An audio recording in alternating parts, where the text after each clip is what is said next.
তো আমরা এমন শিক্ষা গ্রহণ করতে চাই যেই শিক্ষা গ্রহণ করার পরে চাকরি আমি খুঁজবো না, কর্মসংস্থান আমি খুঁজবো না, কর্মসংস্থান এবং চাকরি আমাকে খুঁজবে।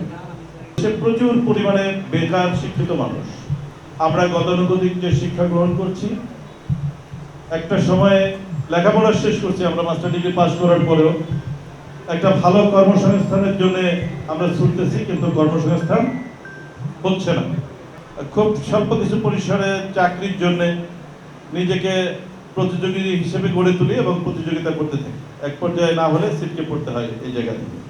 তো আমরা এমন শিক্ষা গ্রহণ করতে চাই যেই শিক্ষা গ্রহণ করার পরে চাকরি আমি খুঁজবো না, কর্মসংস্থান আমি খুঁজবো না, কর্মসংস্থান এবং চাকরি আমাকে খুঁজবে।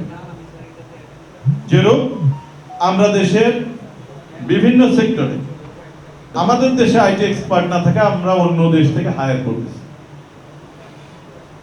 নিঃসন্দেহে আমরা আমাদের আগামী দিনের শিক্ষার্থীরা আমাদের এই জায়গাটা পূরণ করবে, কারিগরি শিক্ষার সুযোগ বৃদ্ধি পাবে এবং চাকরি আমাদের খুঁজতে হবে না, চাকরি আমাদের খুঁজবে।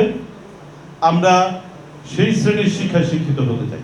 বর্তমান সরকারের মাননীয় প্রধানমন্ত্রী এই শিক্ষা ব্যবস্থার প্রতি, শিক্ষা ব্যবস্থাকে প্রকৃতপক্ষে শিক্ষার গুণগত মান বৃদ্ধি এবং শিক্ষার কারিকুলাম পরিবর্তনের মাধ্যমে সেই শিক্ষায় আমাদেরকে শিক্ষিত করতে চায়, যেই শিক্ষায় চাকরি আমাদেরকে খুঁজবে বা আমরা নিজেরাই ব্যবসা প্রতিষ্ঠান গড়ে তুলব, আমরা দেশের পরবর্তী জেনারেশনের দায়িত্ব নিব।